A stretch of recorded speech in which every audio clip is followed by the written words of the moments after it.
Welcome to the Early Wedge Tuesday Best Bet Show. I am your host, EC, otherwise known as Eric Cohen. Glad to have you guys here. And before I introduce the crew, this is some great news that just came out this past week.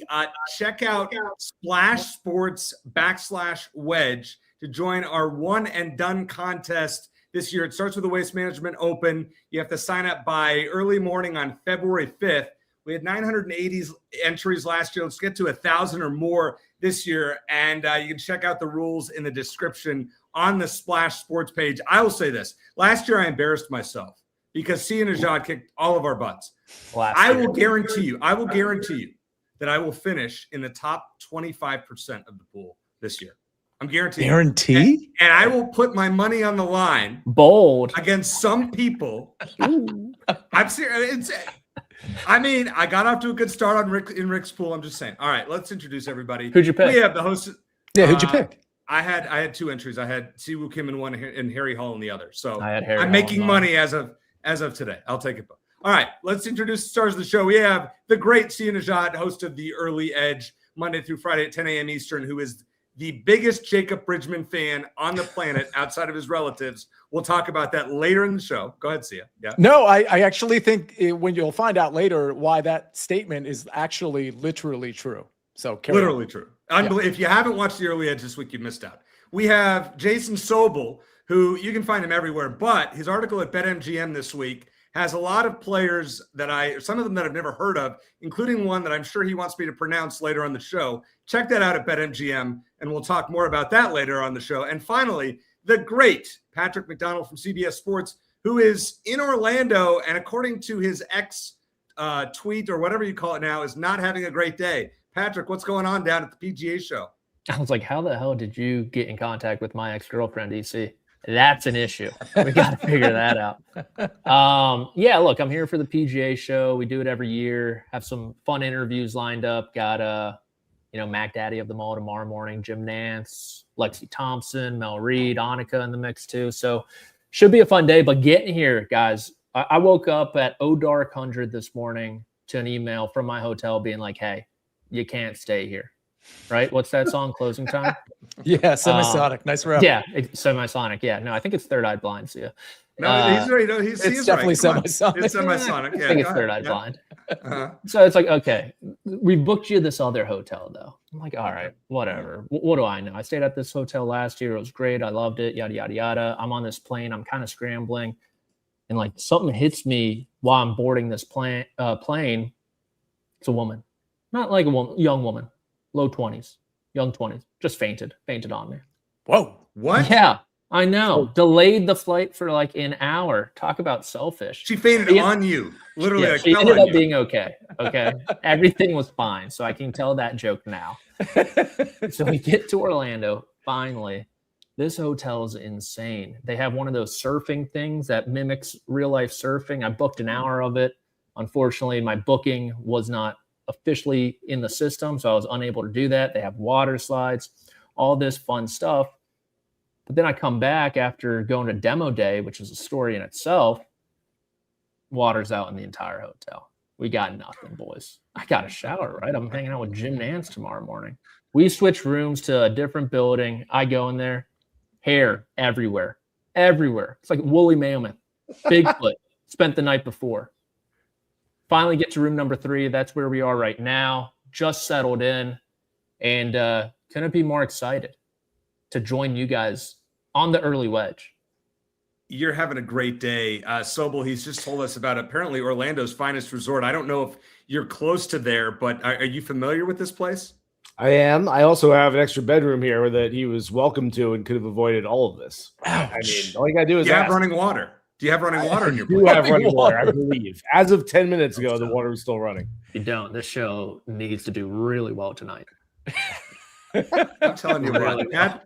We got Patrick's story time off the top of the show, but we also have the American Express, which, as we know, it's a birdie fest, yada, yada. We talked, Josh, Patrick, and I were talking about it before the show. Sobel, I'm going to ask you, the rumors are out there that this is it for the American Express in the early season, that this tournament's bye-bye after this year. Do you believe the rumors or what's out there that the PGA Tour will back up their schedule a month and start with the Phoenix Open? EC, no offense, but when the rumors go so far that they get to you and you've heard them, there's probably some truth to them. Normally, when I hear no offense, but not a good sign. Yeah. Usually, when I'm on a date or after the date, it's usually I get the no offense but line. So I'll take that. That's a win. Yeah. Maybe next year, maybe 2028. Maybe the AmEx hangs on and they push it back a couple of weeks. There's something else that falls by the wayside. I mean, I think that, quite frankly, the policy board and the PGA Tour execs and everyone who's going to go through all this stuff, I don't really think they have all the answers yet, which is why all this stuff is still rumors. But yeah, I do think that the season is going to start probably 2-3 weeks later than it has in the past. And it's pretty easy to just say, okay, we're going to chop off the first 3 weeks and start from there. But I don't know if that's necessarily the case. I don't know if American Express is going to pony up X amount of $1 million to stay on the schedule and move the tournament back somewhere. But I do know they want to contract a little bit. They want to get out of the way of football. I tweeted the other day, I was doing post game for SiriusXM.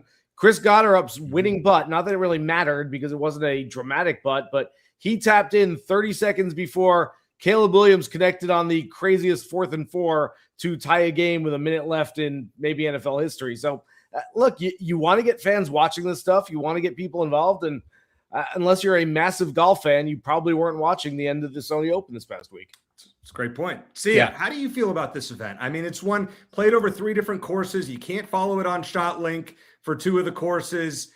You don't get accurate data across all 4 rounds. You only get 2 rounds worth of data.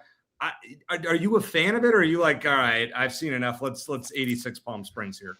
I'm a fan of it because I'm mostly a fan of golf betting. You know what I mean? Like this is another tournament to bet, and we'll talk about it in a second. But I think this is a really intriguing tournament to bet. Just like last week, although I did really poorly last week. Probably as a show, we didn't do that great, is my guess. But the larger point here, especially with this tournament, is that there's a lot of big names down the board. There's a lot of lesser names that absolutely can win that are also down the board. So just from a pure betting standpoint, this isn't an annoyance to me. I understand why you might want to get rid of these events until maybe the waste management. But for me, I want a tournament every single week. I don't like the break. I don't like the break in November and December. I want tournaments, PGA Tour tournaments then as well. I understand that's not plausible, but I'm a person who wants to see a DFS slate every Monday morning and a betting board every Monday morning, period. Of course you do, because you take all of our money, like in the competition that I'm with you in. Sobel, you had a good week in that as well. I think you finished right there with Sia, right towards the top of the board, and I was not. Nice. Patrick, let's start with you as far as storylines this week. Scotty Scheffler's playing. He's listen. Scotty Scheffler's in this. He's plus 250. You can't. This feels like a tune-up event for him. Is that like? Do you have to bet him? Do you have to play the without markets because Scotty's involved? I've never believed in these without markets, these shenanigans that you guys get involved with. You know, you got to face the monster head on. And this tournament, for his standards, hasn't really treated him too well outside his rookie year. I think he has 4 top 25s in 5 starts, which certainly isn't the current Scotty Scheffler standard, right? He finished inside the top 10 in like his last 1 million tournaments, it felt like, after the Phoenix Open or whatever it was last year.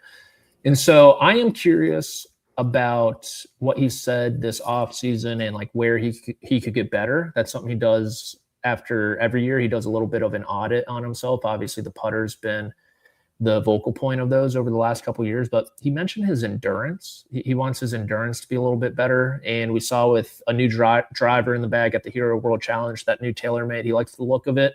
He added a little bit of ball speed to that as well. So, potentially a better driver also, but I think he's really focused on getting off to a fast start this year, because I think the slow start, which was obviously because of that injury, kind of ticked him off a little bit. And so I would not be shocked if he runs away from this field, and you can be like, well, it's Birdie Fest. Everyone's in the mix. You can say that about the CJ Cup Byron Nelson, and he won by 10 strokes. So I'm looking him dead in the eye this week, but I mean, it's plus 250 for a reason. Our buddy David Talk says, Scotty ain't winning, boys. You can't take the risk. And I haven't looked at what you guys are picking. I have the without market again. And I think it's just the prices aren't that different. Good, Sia. See, you and I always line. Sobel, do you like this event? Are you a fan of the AmEx? Not really. I mean, look, I like every event, and every event is unique unto itself and all that good stuff. If I was ranking every regular season PGA Tour event, it's not in the top half. It's 3 rounds. I think it's great for the guys. I remember I've been doing this so long. Joey Sindelar telling me back in the day that he lived in upstate New York. It used to be 4 guaranteed rounds before they played a 5th round on Sunday. He said, I wouldn't touch my clubs all winter. Then I'd go out to Palm Springs. I knew I could get in 4 rounds and go from there, and the season would start. That's not unlike what Scotty's doing. I think Scotty's probably playing more golf right now, but you get in 3 full rounds. You play 3 different courses. You got to go super low. The playing field is leveled a little bit based on the fact that you've got dome-like conditions. 4 of the last 7 winners of this event have not just been triple-digit odds, but like well into the triple-digit odds. So long shots can show up here. There's a lot of guys with very big numbers next to some accomplished names. So we're going to get to some of those in a little bit, but there's a lot of value out there this week. You know where they're trying to get dome-like conditions? Greenland. TGL. What do you guys think about that? The Golden Dome. We can talk about it next week. We'll talk about that. I thought you were going to say TGL. TGL has dome-like conditions. That too. They might have to build a domes. TGL. Domes are hot in 26. There you go. I'll tell you that much. Fair enough. See, wouldn't that be cool to see dome golf? It would be kind of fun. All right, Sia, you got to love this event because it's Long Shot Central, DFS. You probably have these random names. We have some names on this show. I think Jeff in the chat brought up Davis Chatfield. I don't know who that is. If you had asked me if it was a golfer or some movie star, I probably would have said movie star. Shows you how non-cultured that I am. But Sia, you got to love this event as far as just some of the randomness to it. Some of the randomness to it. Speaking of random, I do think we need to do a segment. Maybe we'll like carve like 3 minutes out at the end of the show where we put names on the screen and we call out names and you have to identify. Yeah, I think we talked about this before. You have to identify whether it's a golfer, could be like Corn Ferry Tour, could be, World Tour, whatever it is, or just like a random made up name or a movie star. I think that would be a really fun segment. Okay, with all that said, what's really cool about this tournament is that, like I said before, there's names in the 100 to even like 400 to 1 range that, again, if you're flirting maybe without the Scotty market, or maybe even without the top 5 players, that market is out there as well. I think these guys have a legit shot. Maybe even with the Scotty market, they have a legit shot. But what's so interesting about this tournament, beyond that sort of obvious point, because you can just look at the board and see that, is that guys like Max Homa and guys like, we talked about Jacob Bridgman. I mean, obviously we're talking about 2 different caliber players here, but there are some big names. I mean, even Ricky Fowler, who's in that 50 to 1 range. There are guys in a birdie fest that are in good form that have odds between 50 and 100 to 1. They have the pedigree. They have the ability to close on Sunday. Maybe they haven't shown it recently, but this is a tournament where you can go towards the top of the board, but you can certainly go down the board. And when you're going down the board, I don't think you're sacrificing as much win equity as you think when you consider what types of names are there. I was putting together my card last night. Normally I'll do like 3 to 4 golfers an event. And I started getting in like 7 or 8. I had some good tennis bets to parlay with it. I got in, Sia's boy Bridgman in there, got in double dipped on one golfer that we'll talk about later, who's not in my outrights. Listen, when you get lucky with the Australian Open and you put in that Samsonova and whoever she played last night overline, and it goes to 3 sets. That's how you enhance your golf odds. She going to win it all? I don't even know if she won last night, Patrick. I think she lost, but I don't know who that. I don't know who that is, but I just bet the over 20.5, put it with Bridgman, and it turned to 150 to 1 to 290 to 1. So there we go.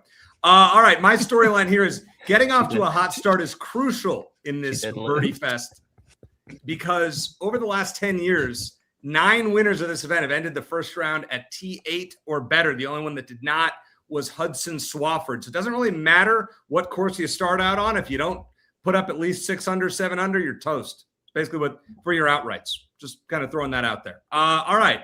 We're going to go to FRLs. Patrick, you're staying away from this. I'm staying away from this. I don't want any part of it. Sobel, Sia's got a great approach to this, and we'll run through that. You're just going to give 2 names regardless of where they're starting out. We're going to talk about Jacob Bridgman a lot on the show, but why do you like him? So, first of all, I can say there are some books out there that are not separating players based on where they're starting. As we mentioned, 3 different golf courses they're starting on.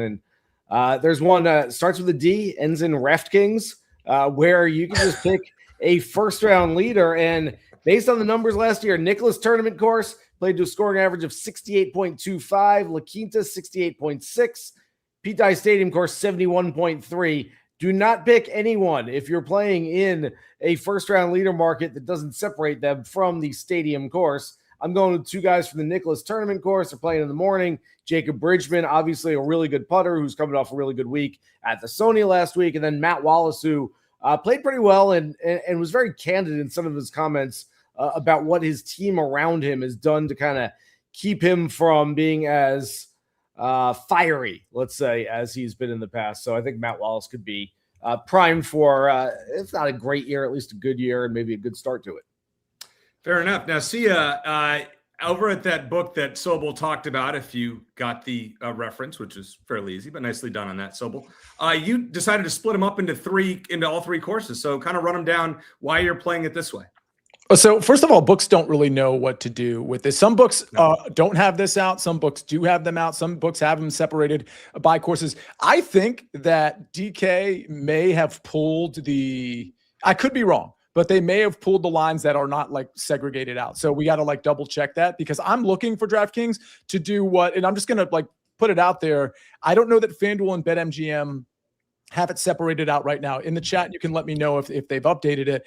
Bet365, which is not a book. It is gone now, Sia. Sorry. Right. I looked at that probably, I don't know, 6 hours ago, 8 hours ago, when I was filling out our rundown. It is gone now. I saw the same thing you saw. So what I think is going to happen is DK is going to update it, and they're going to go course by course. Bet365 right now has it split out. I think the other books are going to follow. They're just late to the party because this is on the West Coast, and they just haven't gotten around to it. With all that said, when they do come out segregated by course, I like, listen, Jacob Bridgman on the Nicklaus course, Jacob Bridgman, Pearson, Cootie, Sam Valimaki. I'm looking for guys that I think can go low. I mean, Cootie and Valimaki in particular are guys that can go low any given round. And Jacob Bridgman, we've seen him flash before. We certainly saw him flash last week. I think this is a pretty good course fit for him.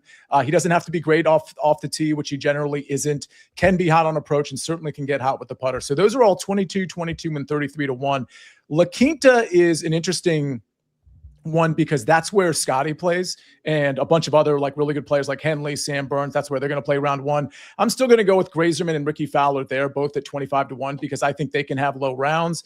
And then on the what is it? What's SCO? Stadium course, excuse me. I got Max Homa and Nick Dunlap. Dunlap is that was the last one in. I mean, 33-1. He's obviously done really well here before. He did pretty well last week. I think he can flash for a round. And I really like where Max Homa's game is at. So 25-1 there at the stadium course. All right. And Dunlap the other year probably had to be 2 years ago, had to be the most random winner that I can remember in recent PGA Tour history. I mean, nobody held the Nick Dunlap ticket. Like literally the sports books made a killing. Come on. Nobody held it. Patrick, nobody. Brian Campbell in Mexico. You think that was more random than an amateur winning? Yeah. Really? Yeah. Dunlap was a good amateur. Yeah. I bet on Dunlap that fall. Oh, really? And I lost all that. So you're putting Brian Campbell as the most random winner over the last on that golf course? Yeah. 5 years. Yeah. That golf course is like 9,000 yards. There's probably some other ones, but I mean, yeah, let's see. I listen, that was a random one. And especially since he was going to lose and then he got lucky with the tree bounce in Mexico. And fortunately they got rid of the Mexico tournament and we don't have to talk about that this year. So that's right. They got rid of that. I think I saw that. In the fall. Yeah, okay. Fall, by the way, before we move on, I don't know if we're going to mention Dunlap anymore. We got a little taste of what he can do last week and where he is right now. It's all about the driver. There are going to be days when he drives it worse than I do, which is saying a lot. I don't know if he's driving it as bad as EC does, but maybe as badly as I do. And the score is going to be terrible. There's going to be days when he can keep it in the fairway, he can hit it off the tee, and the rest of the game looks really good. It's going to be very strange for a while watching Nick Dunlap and seeing what he can do off the tee. Again, if he's decent, I think he can go out there and score. He showed it, I believe, in the first round last week. He was in or near the lead after round one, and then it just all fell apart, and it was mostly due to the tee balls. No, it's because of me, Sobel. On Friday night, I actually included him in a parlay with Chris Goddard up to win, and I hit the other. I had a 4-leg parlay, Goddard up to win, and 3 others, including Dunlap. The other 2 hit, and Dunlap top 20 did not. So that's crazy because 4-leggers are usually pretty safe. I mean, see, I got 7-leggers in the NBA tonight. I'm ready to go. Come on, they're all correlated parlays. I got this. You go look at Rick's site. You Who's your look at team you see in hoops? Whoever I bet on. I mean, I like the Suns, obviously, because that's, I'm out here in Arizona, but whoever I bet on. It's very analytical. Yeah, I mean, listen, this is what we do. Come on, Sia knows that. Coming up next, not necessarily in the next segment, but the one after that, Sobel's trying to punish me in a way with a pronunciation game. I have not cheated and looked at this guy's name yet. We're going to find out who it is after we hear from one of our sponsors. This isn't just combat. It's cinema. Ready or not, here I come. Let's go! Are you not entertained? The new home of UFC, Paramount Plus. All right, welcome back to the show. Time for tournament matchups. Patrick's out on this one. Sobel, we'll start with you. You got a couple of them, including a rest of world play, which makes me so happy at 25-1. This guy, I gave him as an outright last week, and he stunk. So you're going back to him this week. The odds makers have been very reactionary this week in that those players who played well, and I'm going to get to one of those players in the second here, but players who played well have shorter numbers than they probably should, and players who didn't play well have longer numbers than they should. Look, Nico Echeverria did not putt well last week after losing in a playoff at the Sony the year before.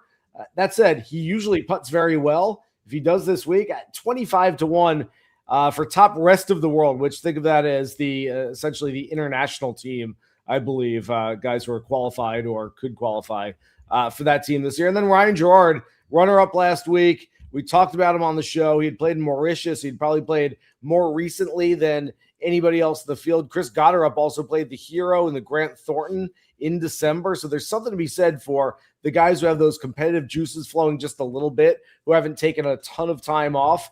I probably haven't gotten to a whole lot of those guys as we get to some of our outright picks, but I do like the fact that Gerard's at least in something close to midseason form right now.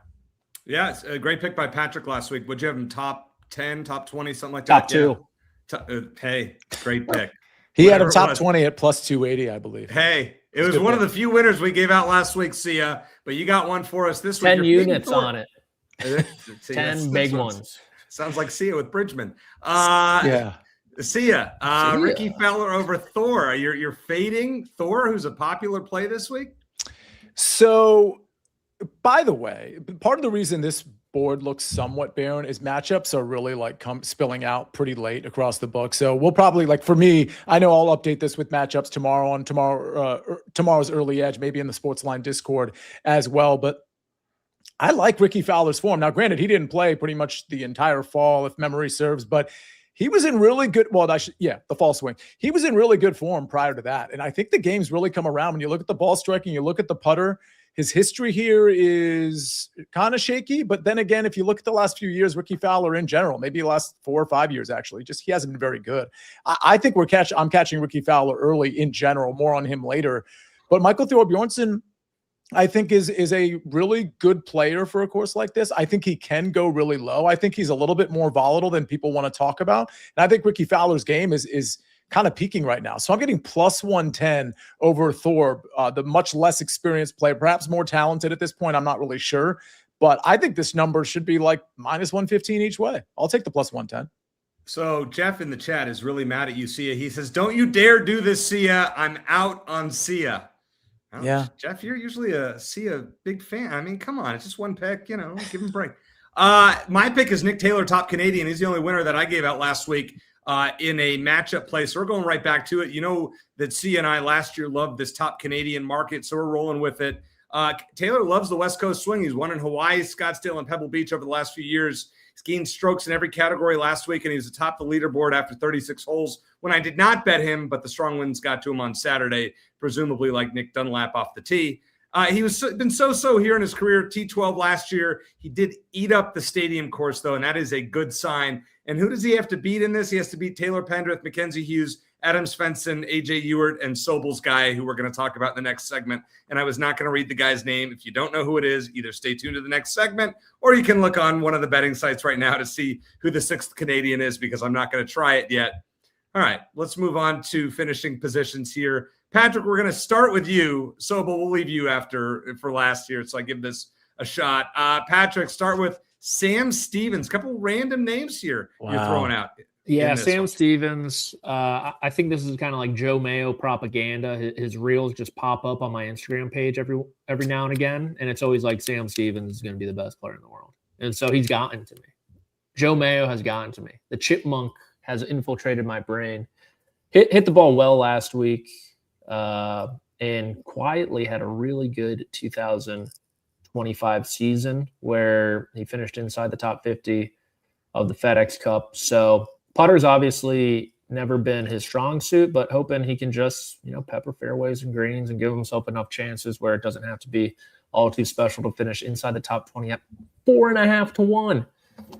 And then over the fall, I said Michael Brennan was going to make the President's Cup team, and I did a little preseason poll this year. And I put Michael Brennan at number 18 just to get the people talking, really, right? Mm-hmm. Yeah. Conversation. You know what he did? Like first hour on the PGA Tour this year, made 1 million bogeys. I think he bogeyed like every single hole on Thursday at the Sony Open. But you mentioned dome golf. I think that caters to someone like Brennan who hits it a mile. He's going to get more and more comfortable by the week. Upside, I love, of course. I still believe, eventually he'll be a top 20 player in the world. When? Who knows? But wrong just early. Michael Brennan, top 20, also at 4.5 to 1. Gotta love those odds. We love taking shots on this show, usually the long shot section, but for finishing positions, getting it 4.5 to 1 for both of them. That's kind of a long shot as finishing positions go. So well done on that until we get to Sobel's part. Sia, you're not going long shots here. A couple of players that you already talked about, Enrique and Max. Yeah, I don't love this market, to be honest with you, particularly this week. I always say finishing positions, I'm usually more of a half a unit guy rather than a normal full unit. But I do like, again, I already talked about Ricky Fowler, top 40. It's minus 110. We don't usually like a minus number, but I think this is a pretty comfy position for Ricky Fowler, given his play last time we saw him. Max Homa, top 40. I think Max Homa is really, truly on the rise. I mean, you look at his metrics, things are really coming around for him. So top 40 plus 115. I think that should be alongside Ricky's number at minus 110 personally. So I'll take the plus 115. All right, Sobel. Who is Sudarshan Yelamaraju? How did I do? Well done. That's very, very good. Thank you. That's very good. No, I didn't cheat either. I find that hard to believe. That's okay. You know what? I don't even care. Do it again, AC. Yeah, Sudarshan Yelamaraju. You're better the first time. Sudarshan. Okay. Sudarshan Yelamaraju. Okay. Yeah. Okay. Look, a couple things about him. First of all, from Canada, lefty, big dude, hits the ball well. Two things from this is just from my time at SiriusXM PGA Tour Radio, where after he clinched his card from the Corn Ferry Tour last year, we had him on that night. And most of the guys, when you speak with them after they've clinched, it's like they're 10 beers deep and they're like, I'm going to go home. I'm going to rest. I'm going to party. I'm going to hang out with my boys and take a week and relax. And I can't wait to be on tour. And like, that's how I would be. That's how most of us would be. Sudarshan came on and like sounded like he wanted to go to the first tee of the first PGA Tour event, like right then and there. This dude is serious. There are a few guys out there who just, you talk to them, they just seem more serious about what they're doing. Not that other guys aren't serious, but just more serious. And he seems like one of those. Last week finished in tie for 13th, and I was hosting post game on radio on Sunday night, and Jeff Eisenman came on with me, and he was out there at the Sony, and I asked him, I always ask this question because I love hearing their answers because the reporters are watching more golf than anybody else, especially in person. I said, give me a name, someone that you saw. And he said, I knew you were going to ask this. I watched Sudarshan Yelamaraju for a while on the golf course. This dude's really good. I was really impressed. 13th last week. I'll take him for a top 20 at a very big number, 8 to 1. And then I'm telling you, Pearson Coody, and you're going to see a few other players just that sort of fit the profile for me. The young, big ball striking, birdies and bunches kind of guys. And Pearson Coody is one of these guys. Led the PGA Tour in strokes gained off the tee last year. Top 10 this week. He was also 13th a week ago. So I'm going with a putting specialist, the guy who was lights out in the fall on the greens. Rasmus Højgaard, top 10 plus 400, top 20 plus 190 So he gained nearly 22 strokes putting over his last 3 tracked events. Some of those tournaments were not, they don't have the shot link and whatnot for each individual category. But the approach game has been a little bit all over the place. This guy has a ton of talent. He's making up for it everywhere else off the tee and on the greens especially. So in this birdie fest, let's have Rasmus fill it up and see if he can get me a top 10, top 20, and might as well throw an outright in the without market on him as well as I did in my tennis parlays last night. And another guy that I put one in with that Samson over. I don't know who she played, but she did get me in Alex Smalley in the outright category, but a top 20 will do that for this show at plus 265. So he started here in 2022 with a top 25 finish, has improved every year since, culminating with an 11th place result last year. He had 2 top 5s in the fall and played solid golf en route to a T40 last week in Hawaii. So we'll give him a shot to cut that in half for a top 20 this week at plus 265. I haven't looked at the outrights. Seriously, I've tried not to cheat this week. I didn't look at the outrights. I don't know what these guys have coming up here. We'll see if we all agree. But first, let's hear from one of our sponsors. When you need your sports news all the time, We've got breaking news to bring to you. CBS Sports HQ gives you a snapshot of all the sports that matter to you. When you need your sports in a snap, find it on CBS Sports HQ, streaming free anywhere you are. Hey, Sia, I just want to ask you a quick question. Since this may be the last time I'm able to do that this year, there is one team in college basketball who's unanimous number 1 for the first time in its history. Do you know who that is? Yeah, it's got to be Texas Tech. Sobel, can you help out Sia? No. Oh, I know. I'm not- Arizona State. My bad. I'm not even going to ask Patrick. Not on the East Coast. The Arizona Wildcats are number 1. I know you won't give me the satisfaction. A unanimous number 1. AP unanimous. AP and coaches. AP, first time ever they've been unanimous number 1. I don't trust AP There's voters. no way that's the first time ever. Arizona's had some really good teams. It is the first time they put it out in a release, and then Grok confirmed it. First time they've ever been a unanimous number 1. Oh well, if Grok says it. Gronk. Grok says it. Rob Gronkowski? You know where Gronk went to school, Patrick?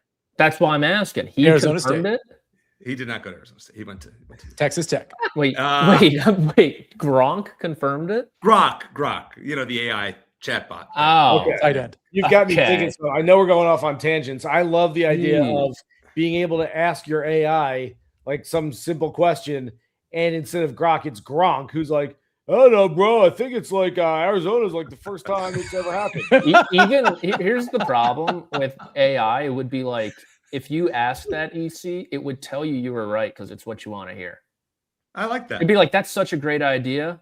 I do think Arizona is number 1 unanimously for the first time in the AP poll. But I want to say this. What would Grok think of my no bet list, which survived comfortably last week in Hawaii? We never a sweat. Now we had how many of those guys in the field? Maybe like 6 or 7 out of this list. And by the way, Shane Lowry, speaking of no bet lists, that guy, I mean, if you saw on the DP World Tour what that dude did, if you haven't seen it, go watch it. This guy, if any of you ever bet him outright in a non-without market, Josh should just void it on the producer. Josh just void it on the show. You can't. This guy cannot win for a while. Sobel, you're giving me a look here. What do you think? It's hard to argue right now. I'm not sure Shane would bet on Shane right now.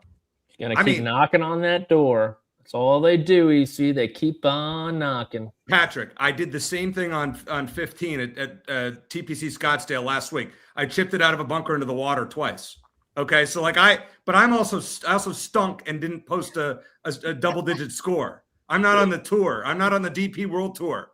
You're doing this on the 72nd hole, and you dunk it in the water twice. Terrible.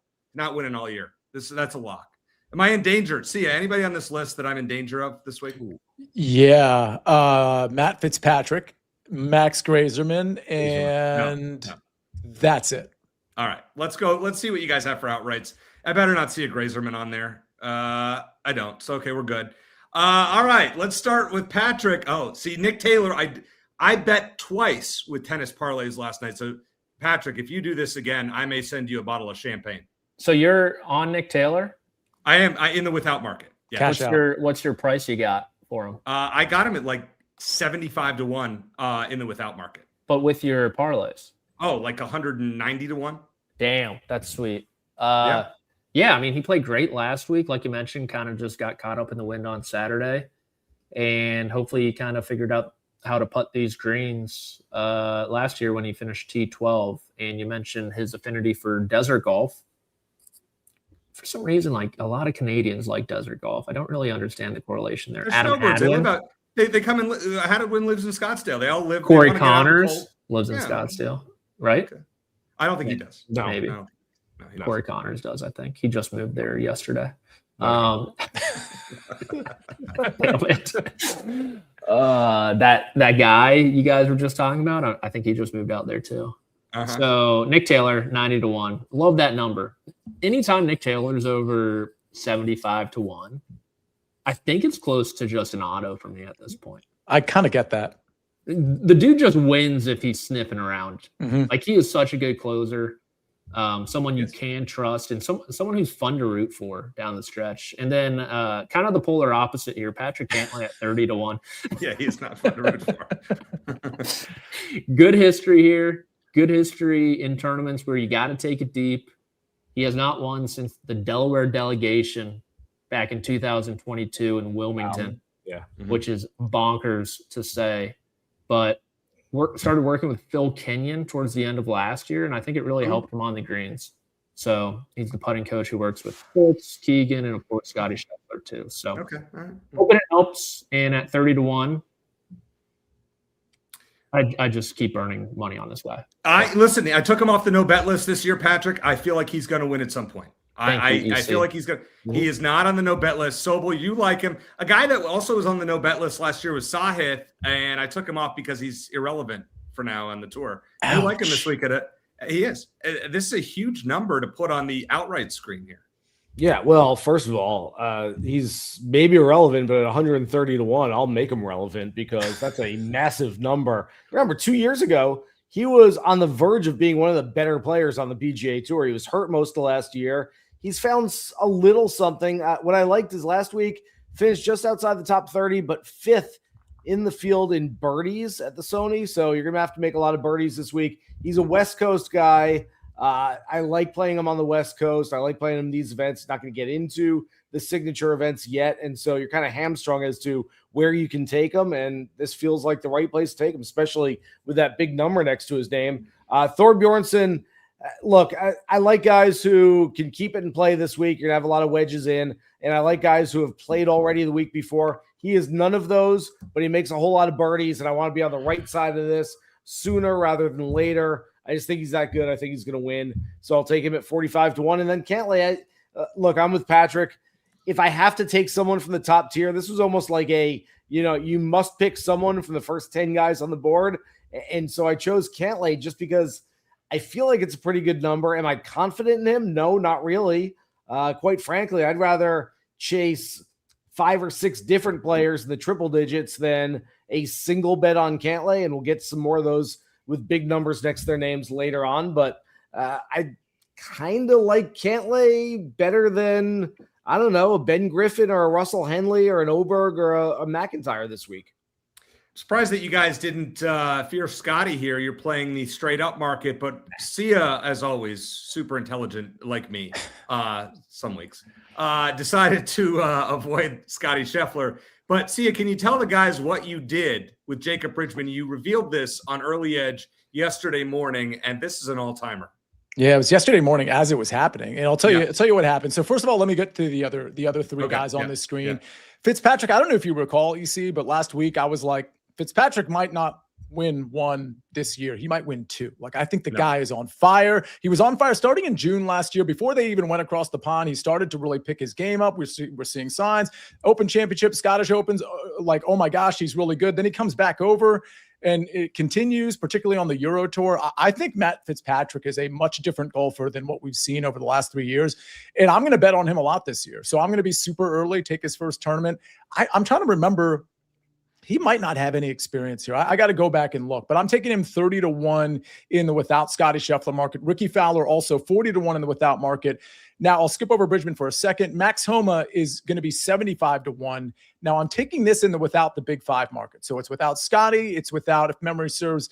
Is it at the bottom? No, it's without Scotty, Sam Burns, Henley. who am I missing? Ludwig and Griffin. Ben Griffin. It's Griffin. Ben, Yeah. Ben Griffin. So I'm taking Homer Sam there. Burns. Yeah, he's one of the 5.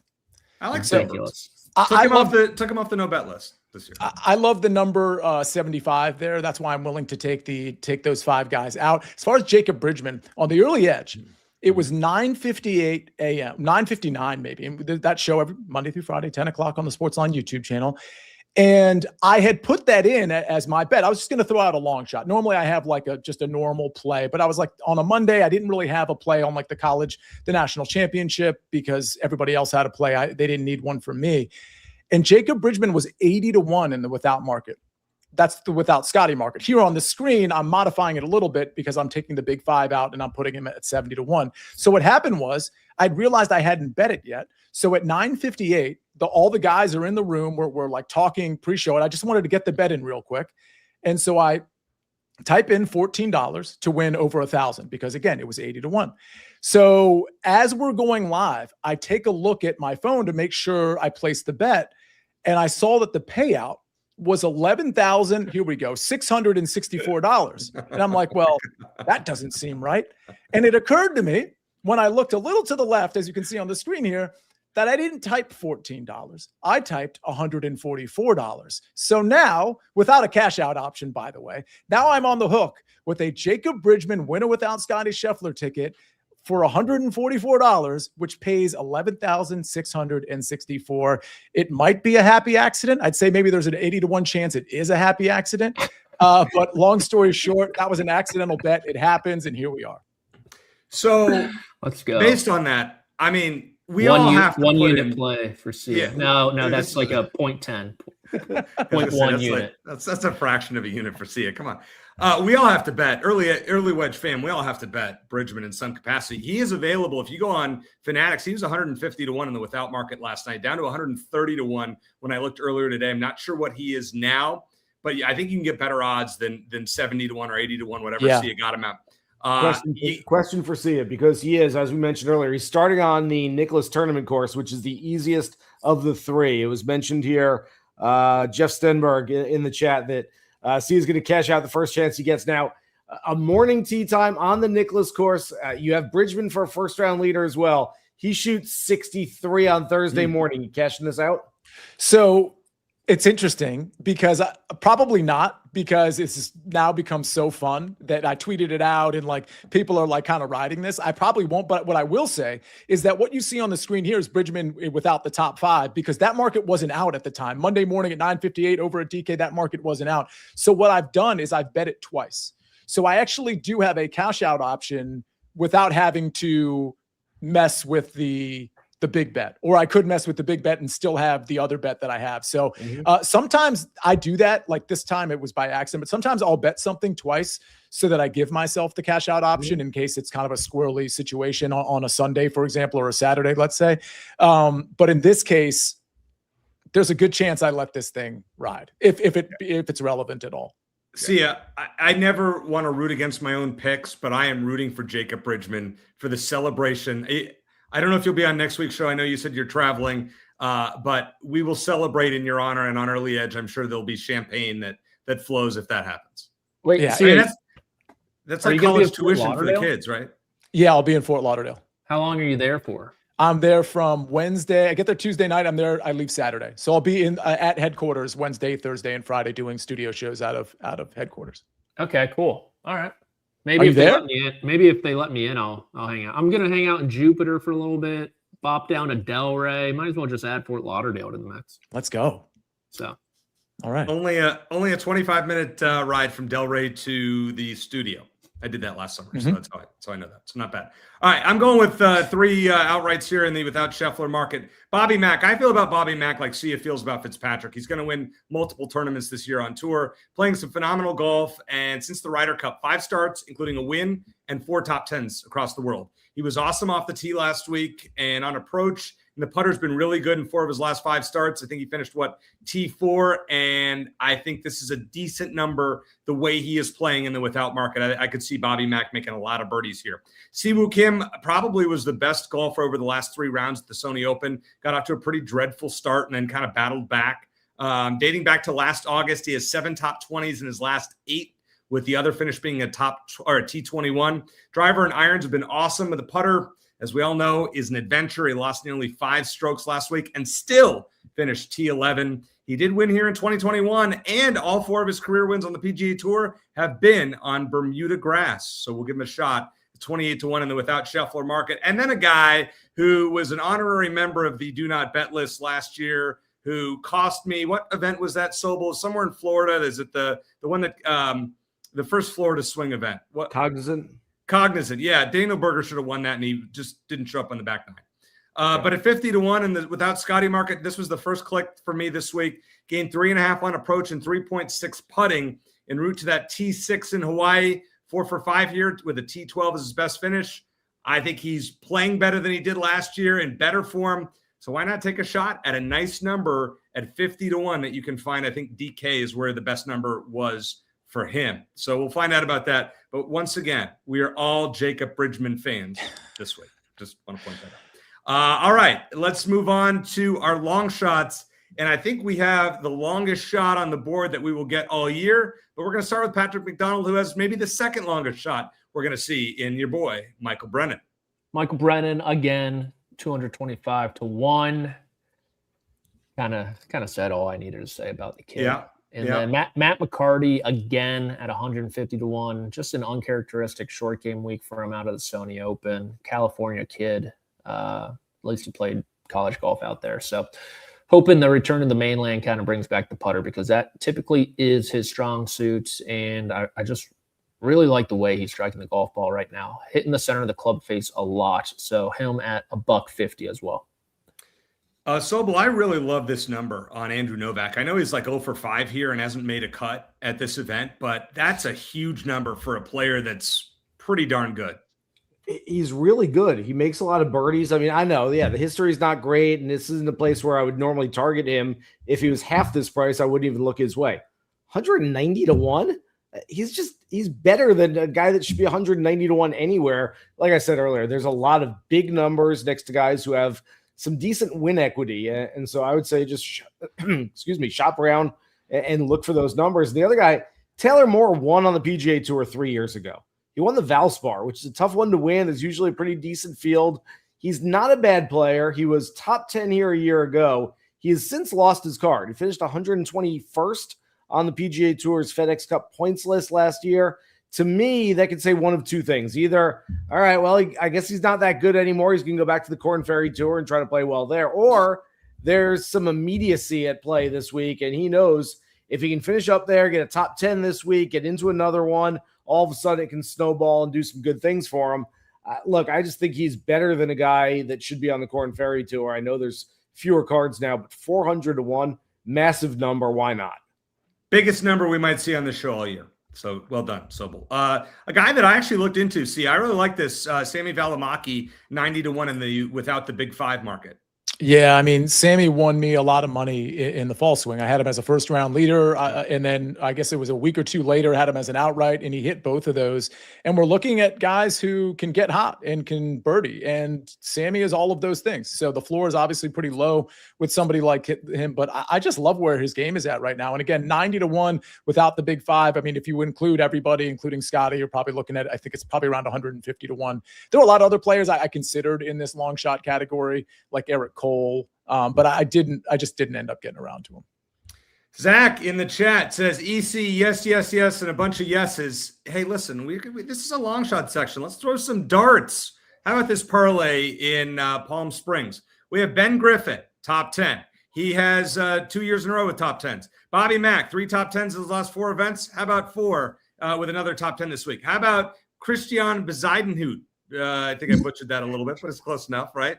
I did, just for you guys, I had to throw a name in there. Back-to-back top 10s, 11th here in 2023, 2nd in 2024. We're giving him a T20. And, of course, because of Sia, we're throwing Bridgman in there, top 20. So we're getting 140-1 on that ticket. And then in honor of Sobel, because I'm really surprised that he did not do a Desert Dubai Classic or Dubai Desert Classic, whatever it's called. Rory McIlroy dominates here, 3 wins and 9 top 10s and 9 appearances. So I'm going to have him to win here. Tyrrell Hatton, Joaquin Niemann, Patrick Reed, top 10s, getting basically 134-1 here. Hatton has 5 top 10s and 9 here, including he won here last year. Neiman, 4th in his only trip, and Patrick Reed is 2 for 2 in the top 10 at this event. 134-1. Take your dart, throw it to the dartboard. Let's see what we can hit. One of these has to hit this year. Like all we got to do, I'm throwing 1/10 of a unit. That's probably like, I don't know, $1,000 for Sia. 1,000 Sia dollars on this. I mean, listen, that's nothing. You'll make enough to put your kids through college if one of these hits at that rate. The problem you see is you have like half of the top 10 that are occupied by you're not giving yourself a lot of wiggle room. Rory's one of the top 10, right? So then you've got 3 other guys that have to occupy that. That's but we have ties in all these. So ties are included. Fair enough. So I like the Dubai one. You like that one? Yeah. It'll be ruined by one leg, probably, my luck. Neiman. We got it. One of the Yeah. I got to hit one of these this year. That's all we got to do, and we make money on these in this long shot section. All right. Speaking of Sia's play on Bridgman, by the way, do we get to say if Sia hits this play, do we get to come on the show next week and say our show is collectively up 87 units so far this year? 1 unit. We're up 1 unit. 1 Sia unit, 87 normal units. How's that? I'll take the over on 87 normally. Yeah, I'd say I'll do the math later for that one. Hey, this Bridgman sweat on Sunday, if he's in it, Sia, are you going to watch the NFC Championship game or Fly on out. Golf Channel the AmEx? I'd be watching both, but the big TV would be on the Golf Channel watching or whatever at that point, whatever main station. Is it CBS or is it NBC that has NBC. it? Okay, so it is on NBC this week? Okay. Yeah, CBS next week. The volume will be on golf, and I'll have football on the iPad if Bridgman is anywhere close to contending. Would you consider flying out? I know some of the guys who help run this tournament. See, get you inside the ropes, get you credentialed. You'd have to be quiet. It would create too much buzz, and the buzz would get back to Jacob, and that would just ruin everything. That's true. Yeah, I would sink my own ship. You're a pro. It would be great to see you run on the final green. Like he's waiting for like his wife and kid, and then said Sia goes and runs on the 18th. Adam Hadwin style. Yeah. Bottle of champagne. Literally.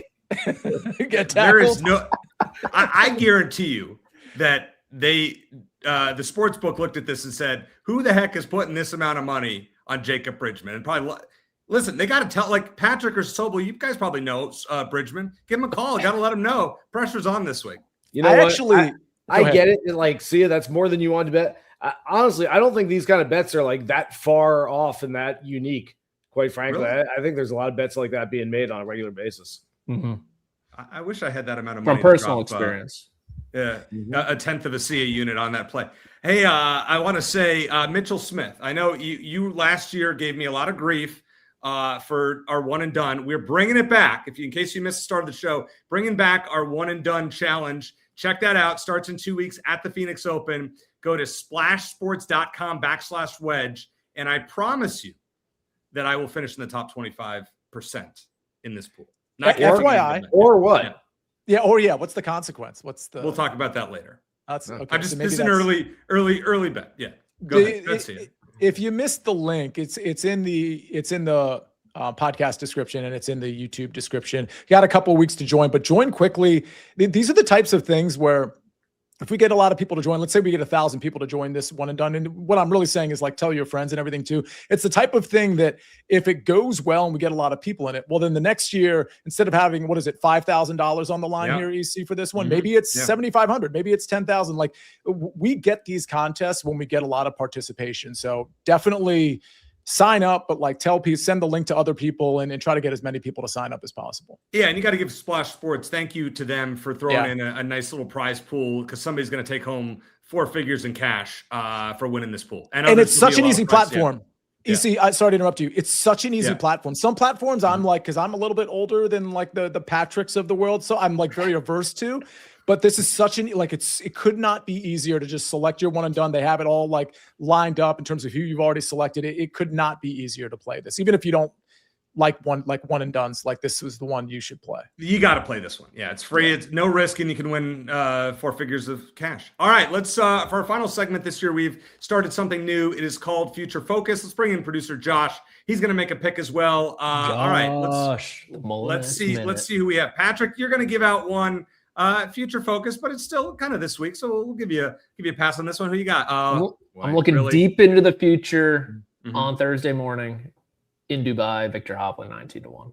Just think he's in store for a much better, more consistent year. He's won in the desert before, and I like the price tag. Bada bing, bada boom. Here's a question for you guys before we move on in this segment. If a guy wins on the DP World Tour who's on the no bet list, does that count as an X through it or no? No. Yeah. Oh. No. All right. Yeah. Josh, what do you say? You get the final say on this. I wasn't paying attention. Hit me again. If a guy that is on my no bet list wins on the DP World Tour, does it get a line through it or no? Yes, because you spent 2 minutes dumping on Shane Lowry for what he did on the DP World Tour earlier in the show. So facts. Actions there need to be considered. That's facts. Exactly. See, you can't have it both ways. You can't rip on him for not winning on the DP World Tour, then say, he won on the DP World Tour. Yeah. It doesn't count. That's correct. So when this guy wins the Danish Open, sorry, EC. Shane Lowry's not winning anywhere. The Ned Bank Golf Challenge. Yeah, exactly. Well, Sia, how'd you come up with this? This is quite a number on your boy Nejad Peterson. It's 16-1 only, really? Yeah, because it's in the without market. I mean, he was T10, I think T10 here last year. He's a good golfer. He's playing really well. Not a household name quite yet, but again, this is winner without Hovland, who's Patrick's guy, Fleetwood, McIlroy, Lowry, your guy, EC, and Tyrrell Hatton. So I think this is actually a pretty good number. I think this is a really talented golfer, and I mean, it's not a fun number, but I think 16-1, we could scoop this. Victor Hovland could win, and we could still have Rasmus Nejad Peterson cash this bet without the top 5. I like that one too. Fair enough. Yeah, nice. That's good. Sobel, you're looking ahead to next week at the Farmers. So I'd like to point out that I also had Rasmus Nejad Peterson in Dubai on the rundown, and Josh didn't put it on the graphic for me. So I'll just throw it out there. I had him. Some weird energy with all those other guys, so he's 22-1. It was on a different page. That's my bad. I know. Josh, you're probably just saving me money there. It's okay. I appreciate that. Look, Tony Finau is not good, and he hasn't been good for a while. That said, I have bet him at Torrey Pines for each of the last 10, maybe 12 years now. I mean, I have thought for a long time that when he was playing good golf, Torrey Pines was perfect for him. He has a really good record there. If I'm remembering correctly, he's finished 2nd, 3rd, 4th, and 5th, but never won. If he plays badly this week, I mean, is that number 300-1 next week at Torrey that suits his game and where he's played well? I don't like him. I don't think he's playing well. I don't think he's going to win. I'll probably still bet him once again because I would be sick to my stomach if he went out there and won at 300-1 after I bet him all those years at like 18-1. Fair Is enough. Tone toast? Is he toast for good? I don't know. He's really bad. We haven't talked about him enough. Can we play a game? Yes. This game is called Two Players That Have Better Odds This Week Than Tony Finau and a Lie. Okay. Okay. And we're gonna until he comes out of where we're gonna play this game every week. These are 3 golfers in the field this week. 2 of them, Vegas thinks have better chances of winning than Tony Finau, and 1 guy has shorter chances. Okay. Patton Kazire, the Da Vinci Code author Dan Brown, aka Daniel Brown, and Stephen Fisk. Patton Kazire, Dan Brown, Stephen Fisk. 2 of them have better odds to win this golf tournament than Tony Finau. Better isn't shorter. Yeah. Dan Brown definitely does. Yes. Yeah. This Dan Brown, I don't know who that is. 190-1. Kazire's got to be one. It's got to be Fisk, right? No, Kazire. Fisk is also has shorter odds, 225 to 1. That's what I'm saying. Yeah, that's what I'm saying. Really? And then Kazire is 300-1, I think. Who are these guys? I've heard of Kazire. He won the other year. Who were the other 2? I literally don't know who those guys are. Fisk literally won within the last Fisk won in the fall. 6 months. You know, it's the fall. As I was banned for picking 5 units on Scotty Scheffler, so that's what happens. I don't pay attention to fall golf. By the way, the other one, if you want a good matchup, that's right there at almost the same number, or maybe the exact same number as Finau, is Tom Kim. Look at that Tony Finau, Tom Kim matchup this week. I mean, a year ago, if someone told you that Tony Finau and Tom Kim were 250-1 in a non-signature event, you'd be like, sign me up, take all my money. And now it's like no one even wants to touch it. I'd rather bet $144 on Jacob Bridgman. Josh, what do you got for us for a future focus? I don't have any way out in the future. I'll go Thursday as well. Okay. Right. I like Harry Hall this week, 35 35 to 1. And I like Michael Thor Bjornsson, 45 to 1. I'm hoping that he learned how to hit a wedge over the winter, because if he did, he's going to win at some point this year. And in a field like this, I don't think he's going to be 45 to 1 for much longer. So let's do it now. Harry Hall was a short nominee for in addition to the no bet list after what he pulled in the fourth round. Second best betting odds early in the front nine. Started missing 5-footers. Yeah, you can't miss 5-footers on Sunday. That hat doesn't look as cool when you're playing bad. Tell you that, Patrick. I was playing golf on Sunday with friends. I said, if Harry Hall wins, I'll buy one of those hats and start wearing it regularly. I don't have to do that. I forgive him then. Yeah. I mean, I will. If I pick Harry Hall to win, and he on this show and he wins, I will wear the hat the next week. I will Amazon it, and then I will I will wear the hat the next. Hey, I'm going my future focus. I'm going with Bob McIntyre 30 to 1 at the Phoenix Open in a few weeks. I played TPC Scottsdale last Friday. To describe how horrible I was, Patrick could play right-handed and shoot better than I did last week. It was horrible. The rough was about 2 feet long. I felt like I was playing a US Open course. They will trim it down, but it was a disaster. Bob McIntyre is a beast. He will tame it, whereas I did not. So Bobby Mack at 30 to 1. Finished T6 there last year. It was pretty good. So take a shot with Bobby Mack. All right. Any final thoughts? Patrick, somebody asked in the chat, where can we see your interviews from the PGA show? They'll all be up on the Golf on CBS YouTube channel, and also coming to the Golf on CBS YouTube channel. Josh is part of this as well. The Golf on CBS show. Yes, we paid McKinsey 7 figures for them to figure out that name. Worth it. It's going to be me, Johnson Wagner, Shane Bacon, every Tuesday, noon Eastern, getting you set for golf. Awesome. On CBS Sports Network, and then we'll put it on YouTube as well. Turtle Man, you just saved the show. Thank you for not letting me forget this. Sobel, Michael Block, will he make the cut? Yes or no? No. What? No. I had to mention Michael Block. He's playing. I love Michael Block. Come on. VJ made the cut last week. If VJ can do it, Block, he can do it. How about that? Who? No, you can't put them on the same plane. Sia. VJ's 62 years old. Yeah, I know. Sia, who is this Davis Chatfield that Jeff keeps talking about? Do you know who he is? I'm only familiar with him from people talking about him last week. So I haven't really followed him, or Patrick or Jason would probably be the better person to talk Boston about. boy Out here? Yeah. From New England, small. He's very small, but he's a little dude. Yeah. Through the Corn Ferry Tour, more accuracy than power type of game. Yeah. Went to Notre Dame.